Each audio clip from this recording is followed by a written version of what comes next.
When you hire a bike, you realize how good your own bike is.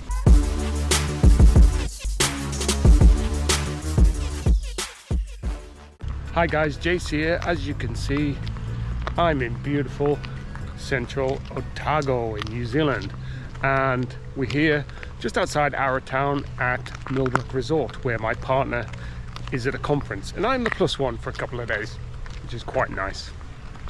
So I've got, normally I would bring my bike with me, but I was traveling for work the other day and saw a massive queue, and also I didn't really have that much time.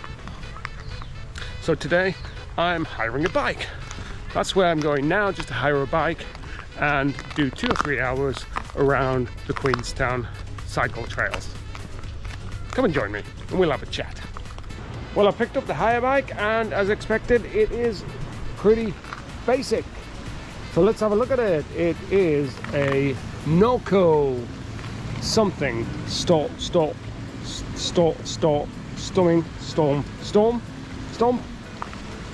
Looks like it's a 29er, got decent tires on it. The brakes are pretty good, and it's reasonably well maintained, and it's in the middle of the winter, so I'm pretty happy. Now there is a few things to talk about. A few people ask me questions like why I've changed computers from Garmin to Wahoo, and we'll get onto that in a minute. And also any tips for road bikers that are getting into mountain biking. So we'll go through a few of those as well, and anything else I can think of. Along, of course, with looking at the magnificent scenery.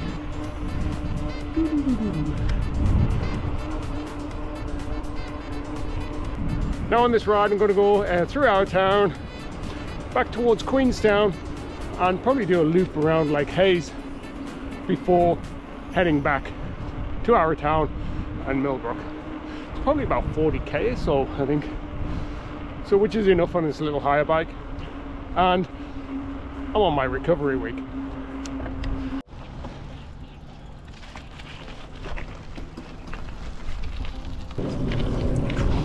Here's the Arrow River, and it looks like people are panning for gold.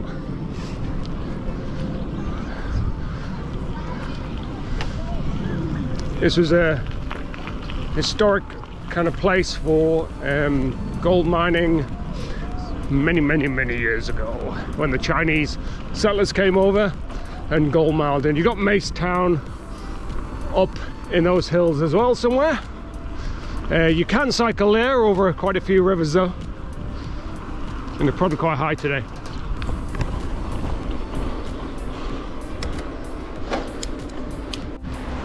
Okay guys, let's have a chat about Wahoo versus Garmin. It's a bit like religion, isn't it? It's a bit like politics for those cyclists. Which one do you have? Now, I'll just go through my experience. Obviously it may be different to yours. You may have one of these units and it works perfectly for you. But let's go then. So I started off with Garmin really when I got a road bike and started kind of riding a little bit more, I don't know, 5-6 years ago or so. I got the Garmin Edge 1030. At the same time I got the Garmin Vector 3 pedals, because that's when I kind of started thinking about riding to power. Now, first of all, the Garmin pedals, these never worked. They kind of worked for one ride, worked for half a ride, one side worked, one side didn't. And after going on the internet and looking at it a bit further, they were problematic. They had a problem with the battery doors, and I just, through my frustration, I just took them back to the shop and they give me my money back, so thanks MEC for that. Now the Garmin 1030, I think I lost hours of my life trying to get the Garmin 1030 to work correctly. Now it seemed to work fine when I was riding. It worked, you know, the maps were great, everything was pretty good. Of course it's a bit fiddly to set up and change screens and all of that kind of stuff. But mainly the problem I had was trying to get the software where to connect to download my rides automatically. Sometimes they would, sometimes they wouldn't. I was upgrading it, I was doing everything, resetting it, doing everything I thought I could and was asked to do. So after, you know, a month of this, maybe a little bit longer, I couldn't take it any longer and put it on the World Wide Web in New Zealand. It's Trade Me, and that got snapped up pretty quickly, and it went to hopefully some owner that decided it was more worthy than I was and worked for them. Okay, I'll just swap sides here. I'm quite sure if it's better or worse, but there's the Arrow River in the background. So what did I do then? I then decided to get a Wahoo bolt. Now, the Wahoo bolt I found easy to set up. Bit of a downhill here. Whoa. It's definitely easier to set up on the app on your phone than the Garmin, and everything actually worked, and that worked for quite a while. The only problem with the Wahoo bolt when you're mountain biking is if you crash, it can fly off, and it did that to me once or twice, even though there was a locking bolt, but that locking bolt's for the actual out front mount, which isn't really good for mountain biking. So it came off, and basically I ruined the back of it, the twist off. The thing that connects to your mount basically scraped and didn't work anymore on my mounts. So I had to basically find a third party to get it back off. And the mount looks very similar to the Garmin ones. And then I glued it back on and it worked fine. Now the Wahoo was great. It lasted probably 4 or 5 years, which I guess is what you could expect when you're mountain biking. You know, it's coming off your handlebars, etc. Now the screen did just go blank on me after those 4 or 5 years, and I decided, okay, I need an upgrade. What do I get?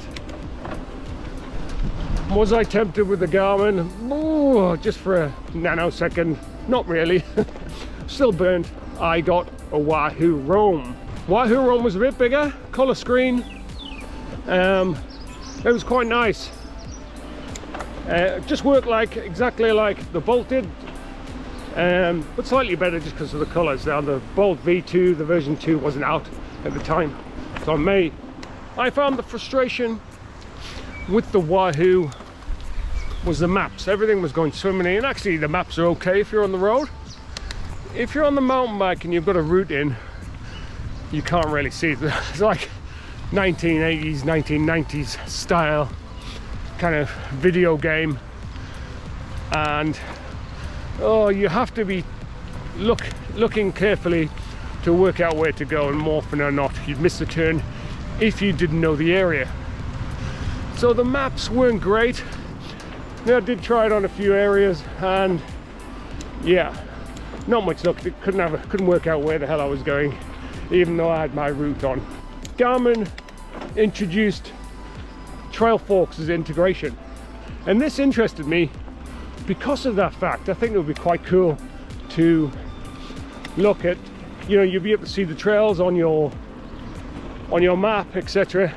So the Wahoo Roam started delaminating on the outside, which wasn't great, and I was ready to give up the ghost. So I ordered it was still working fine. I mean, I ordered a Garmin thinking I would be able to sell the Wahoo. So I got the Garmin and decided to, you know, get it set up on the mountain bike, you know, do some mapping, all of that kind of stuff.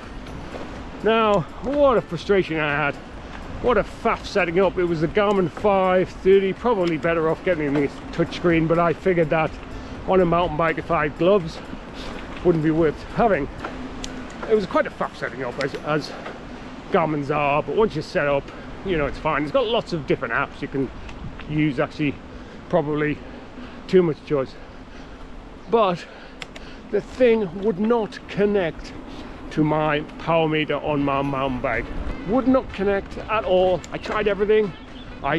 You know, it would connect on the road bike, my pedals would not connect to the Power to Max. Updated everything, firmware, software, reset, tried it again. It was showing on the actual Garmin, but no numbers were coming out. So, you know, about hours and hours, 1 week later, I think I had 1 or 2 rides on it, and I just give up the ghost. I just put it on Trade Me, couldn't be bothered with anymore. Just, you know, it was such a hassle, frustrating. I just want something that works. That is why I got the Wahoo. Now, I can't really speak of the mapping because, of course, I didn't have enough to test out the routes and the mapping. So if anyone has tried the Trailforks integration mapping with the Garmin, so my recommendation would be all day long Garmin. No, Wahoo, just joking. Yeah, because it works. Now, if you want to try the Trailforks thing, or if you're going somewhere and mapping and that's your kind of thing, hey, why not try it? Because the maps do look cool on it. Okay then, let's talk about transitioning from being a roadie to a mountain biker. Well, good luck to start off with. The younger you are, the better. I picked up mountain biking pretty late in life. Yes, I did do a little bit of BMXing and stuff when I was a kid, but not too much. But so, as a roadie, what bike do you get? It is easy to fall into the trap of buying a cheaper hardtail and just trying it out, see how it goes. But I would recommend getting a full suspension. Just because if it's technical or bumpy, then as a roadie, you're not quite used to that. And it's a lot harder for you. So I'd get the dual suspension. If you want to go a bit cheaper, get an aluminium one and get a second-hand one. But first of all, dual suspension. Next, how do you get used to the technical aspect of it? Well, I think you ride tech. You build it up, grade 2, grade 3s, and you ride with other people that are a little bit better than you. You get the basics by getting a lesson or 2. Yes, most of us as adults, you know, think we can ride a bike, but actually, if you want to ride a bike well, a mountain bike well, and go downhill well, then get a few lessons. I've had lessons which may have helped me, but it gives you a few things to think about, and just getting that right position on the bike will save you going over the handlebars and will give you confidence, because that is another thing a roadie won't have: confidence in going on the downs. Now, most of my races I get overtaken going uphill, and I overtake a lot of people downhill. Yes, it is frustrating, and if I was fitter going uphill, that wouldn't happen. But it is what it is. I've been trying to get fitter, but as a roadie, you'll be in that opposite position. Yeah, so road bikers, embrace that fitness that you have. Look at that down there. Stunning river. Yeah, embrace the fitness that you have, because actually it's quite hard work going downhill and trying to go downhill first. It's different going downhill and just letting the bike take you there and be a passenger on your bike. But if you're pumping, trying to bunny hop over things, pushing into corners, you'll find that you're breathing heavy by the time you get to the bottom. So it is quite a workout, and as a roadie you will have that based fitness. So embrace that and know when you do get faster and you do pump, you do work all the way downhill and pedal when you can, instead of being that passenger on the bike, you will get faster. As a roadie, don't forget to practice your technical uphills, because they can make or break a race and have you pushing and walking uphill. They're routes, they're little step ups. You need to know where to put your weight fore or aft. You don't want all your weight over and power down when your rear wheel is on a slippy route. So practice those technical uphill pinches, because that will be worth your weight in gold on a race. In summary then, for you roadies out there converting to mountain biking or thinking about it, get a bike that you're going to grow into. A little bit more suspension you need, XC Marathon, maybe 120mm. Number 2, get a couple of lessons, skills lessons. Get better at going downhill, that will give you more confidence. Number 3, ride with people faster than you. That will improve you. That will get you better. You'll be able to watch their lines, watch where they're pumping. Number 4, embrace your fitness. You'll know going downhill you can work and you can pedal and you can pump. So make sure you don't just work up the hills, work down the hills. And finally, don't forget to enjoy it, because mountain biking is so much more enjoyable than road biking. Going over Christine's Hill. I was pretty steep on the way up. When you hire a bike, you realize how good your own bike is. Just finishing the ride, heading back into Millbrook after 40k or so. And thanks for watching. Give me a thumbs up and please subscribe if you like the content. I'll see you out on the trails.